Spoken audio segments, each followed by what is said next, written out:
सभी को नमस्कार। पिछले हमारे व्याख्यान में हमने भाषा की परिभाषा, भाषा के रूप और भाषा के विभिन्न वर्गों को देखा था।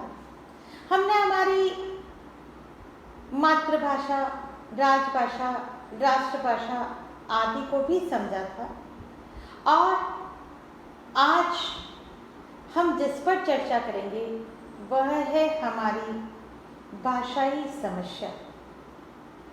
भाषा से संबंधित हमारे भारत में कुछ समस्याएं उत्पन्न हुई और एक तरह से भारत की भाषा हमारी समस्या का एक ज्वलंत रूप है। इसका प्रभाव हमारी भारत की संस्कृति व सामाजिक, राजनीतिक एवं शैक्षिक सभी पक्षों पर हमें दिखाई देता है। इसका प्रभाव दृष्टिगोचर होता है और इस भाषाई समस्या को हम मुख्य रूप में 3 उपशीर्षकों में बांटेंगे। पहला है शिक्षा के माध्यम की समस्या, दूसरा है शासन और न्याय की भाषा की समस्या और तीसरा जो है वह है विदेशों से संबंध की समस्या। अब हम इनको थोड़ा विस्तृत रूप में जानने का प्रयास करेंगे। हम पहला पॉइंट ले रहे हैं शिक्षा के माध्यम की समस्या। हमारे जहन में ये विचार आता है कि हमारी शिक्षा का माध्यम क्या हो।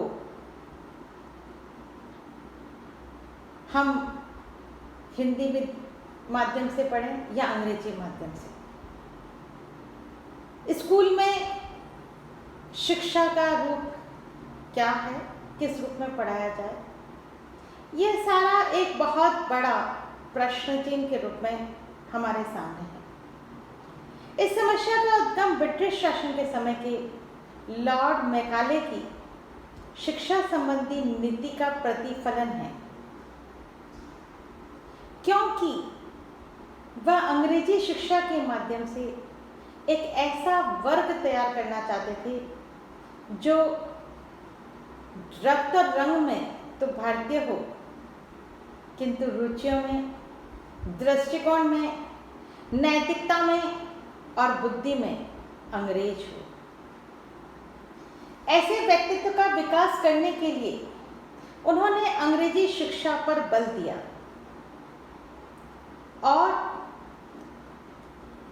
मैकाले को भारतीय भाषाएं इतनी अविकसित और गंवारू लगी कि उन्हें विदेशी भाषाओं से संपन्न बनाए बिना उनमें अनुवाद तक संभव नहीं लगा। स्वतंत्रता से पूर्व 1854 के वुड्स डिस्पैच में अंग्रेजी भाषा के साथ भारतीय भाषाओं को भी यूरोपीय ज्ञान के माध्यम के रूप सिद्धांतः स्वीकार किया। सन 1882 में हंटर कमीशन ने मातृभाषा के महत्व को स्वीकार करते हुए प्राथमिक शिक्षा का माध्यम देशी भाषाओं को बनाने का सुझाव दिया और सन 1944 की सार्जेंट योजना में हाई स्कूल तक मातृभाषा को शिक्षा का माध्यम बनाने की बात कही गई, जिसे अंग्रेजी सरकार ने स्वीकार भी कर लिया। स्वतंत्रता प्राप्ति के अनंतर 1952-53 के मुदालियर आयोग, 1948 में गठित ताराचंद समिति और 1948-49 के राधा कृष्णन आयोग, 1961-62 में गठित राष्ट्रीय एकता परिषद और 1962 की भावात्मक एकता समिति, 1964 से 66 के कोठारी आयोग एवं 1968 और उसके बाद बनी राष्ट्रीय शिक्षा नीति में 1986 सभी में शिक्षा के स्तर के उन्नयन के लिए सृजनात्मक शक्तियों को क्रियाशील करने एवं शैक्षिक सांस्कृतिक विकास के लिए प्रादेशिक भाषाओं को उच्च शिक्षा का माध्यम बनाए जाने की पूर्ण कोशिश की गई है।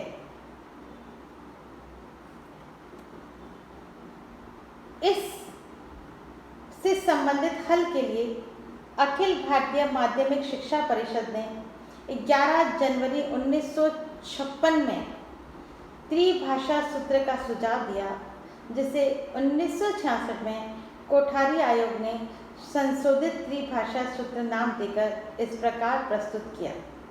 प्रथम स्तर पर मातृभाषा या क्षेत्रीय भाषा, द्वितीय स्तर पर संघीय या सह संघीय भाषा और तीसरे स्तर पर एक आधुनिक या विदेशी भाषा जो नंबर 1 हो और 2 के अंतर्गत न आती हो और जो माध्यम के रूप में न चुनी गई हो।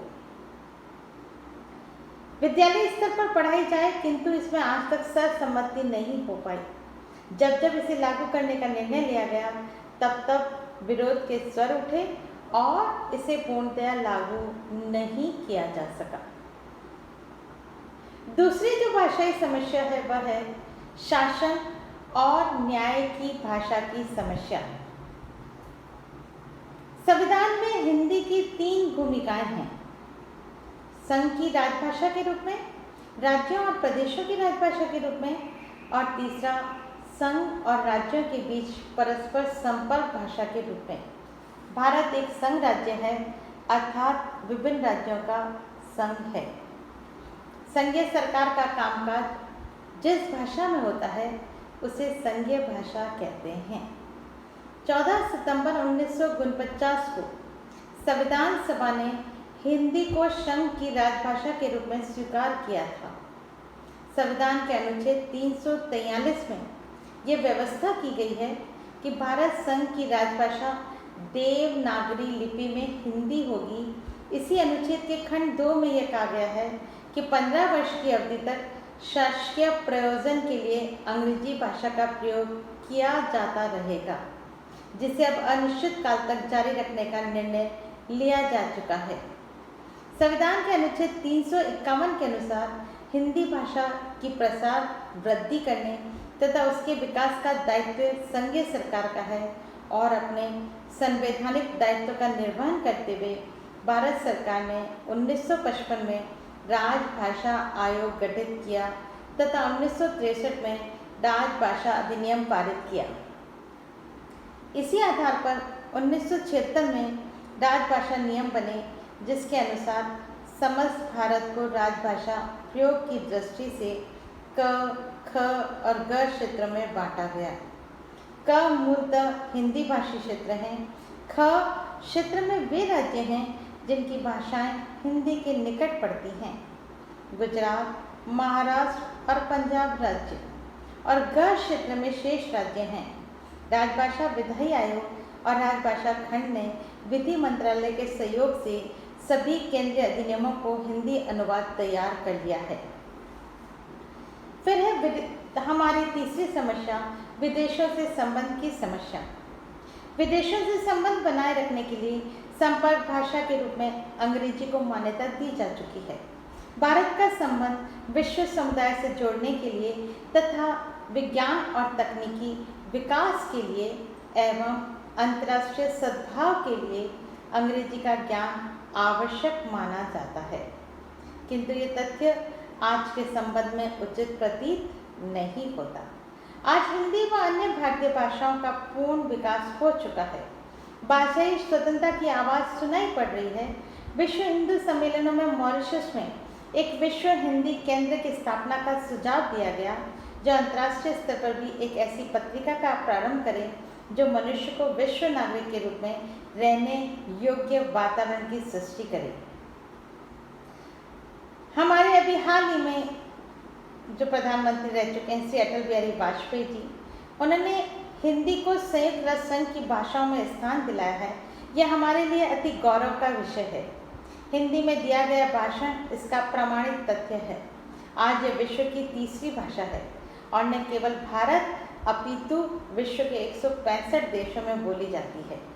अमेरिका, रूस, चीन, चेकोस्लोवाकिया, रोमानिया, बुल्गारिया, जर्मनी व जापान आदि देशों में हिंदी के अध्ययन अध्यापन की सुव्यवस्थित सुविधाएं उपलब्ध हैं। सारांशतः ये राष्ट्रभाषा के रूप में स्थापित हो चुकी है। उपयुक्त तीनों पक्षों पर विचार करने के उपरांत स्पष्ट हो चुका है कि हिंदी को सर्वमान्य भाषा माना जाना अपेक्षित है, किंतु साथ ही यह भी सत्य है कि जब जब त्रिभाषा सूत्र की बात की गई तभी दक्षिणी राज्यों विशेष रूप से तमिलनाडु, केरल, आंध्र प्रदेश, बंगाल व असम में हिंदी को राजभाषा बनाने पर तीव्र विरोध प्रकट किया जाता रहा है। यहाँ तक कि हिंदी विरोधियों ने आत्मदाह तक किए हैं। यद्यपि ये बात भी सच है कि हिंदी को राष्ट्रभाषा बनाने की पुरजोर वकालत अहिंदी भाषियों ने ही की है। हरगोविंद दास सेठ, सदाशिव राय, योगेंद्रनाथ बसु, अमृतलाल चक्रवर्ती, महात्मा गांधी, सुभाष चंद्र बोस, राजगोपालाचार्य, सुनीति कुमार चटर्जी एवं निजलिंगप्पा आदि अनेक अहिंदी भाषियों ने हिंदी को राष्ट्रभाषा बनाने के लिए आंदोलन किए हैं। भावात्मक राष्ट्रीय एवं अंतर्राष्ट्रीय एकता स्थापित करने के में राजभाषा और राष्ट्रभाषा है की ही प्रमुख भूमिका होती है। अब हम देखेंगे कि राज्यों के पुनर्गठन का भाषाई आधार। एकीकरण के बाधक तत्व के रूप में भी भाषा की भूमिका महत्वपूर्ण मानी जा सकती है, क्योंकि हमारे यहाँ राज्यों का पुनर्गठन भाषा के आधार पर हुआ है और इससे असंतोष के स्वर ही सर्वत्र उभरे हैं, आंदोलन हुए हैं। लगभग सभी लोग संविधान स्वीकृत अपनी अपनी भाषाओं को मान्यता प्राप्त बताते हैं और उसके लिए आंदोलन करते हैं। जैसे आंध्र प्रदेश के निर्माण के लिए आंध्र नेता पोट्टी श्रीरामल्लू ने आमरण अनशन करके प्राण त्याग दिए। उसके बाद व्यापक दंगे हुए और आंध्र प्रदेश बना। 1966 से हिंदी को पूर्णतः लागू करने की संवैधानिक तिथि पर अहिंदी क्षेत्रों में आंदोलन हुए। मद्रास में 2 द्रमुक नेताओं ने आत्मदाह किया और इसके परिणाम स्वरूप राजभाषा अधिनियम प्रावधान संशोधन पारित किया गया। इसके अतिरिक्त राज्य के पुनर्गठन की मांग को लेकर जनजातियों में झारखंड आंदोलन, बिरसा मुंडा आदि आंदोलन हुए हैं। राज्यों के विभाजन का आधार भाषा है। इस रूप में भाषा की विविधता भारत के एकीकरण में बाधक सिद्ध हुई है। अब हम देखेंगे कि सामाजिक एकता के स्थापन में भाषा की क्या भूमिका रही है। भाषा की समस्या अति व्यापक है और इसलिए इसका समाधान भी सरल नहीं है, क्योंकि हमारा भारत जो है वह एक बहुभाषी देश है और सभी प्रदेश अपनी अपनी भाषा को बहुत महत्वपूर्ण मानते हैं। इसका कारण यह भी है कि राज्य पुनर्गठन आयोग ने भाषाई एकरूपता के आधार पर राज्यों की संरचना की है। इसके उपरांत भी ये कहा जा सकता है कि राष्ट्रीय और भावात्मक एकता में भाषा का महत्वपूर्ण योगदान है।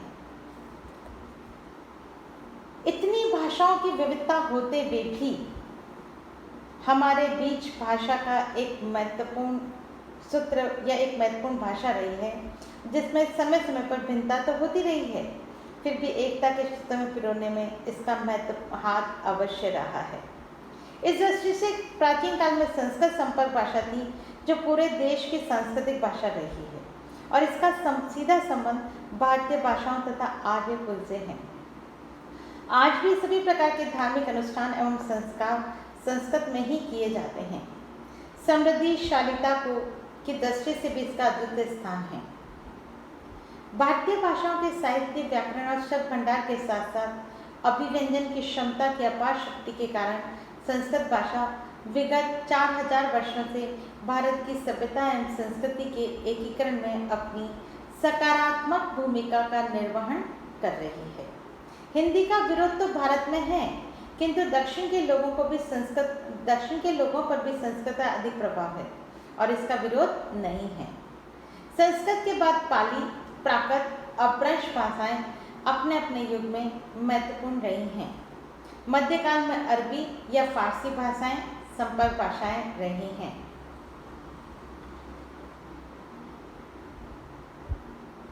यद्यपि मध्यकालीन शासकों ने प्राचीन भारतीय संस्कृति की तुलना में अपने नए तरीके, प्रथाएं व धर्म आदि आरंभ किए। इसके उपरांत भी भारत की सामाजिक आर्थिक संरचना को वह पूर्णतया नहीं बदल पाए। उस काल में भी भारतीय संस्कृति काफी हद तक अपरिवर्तित रही।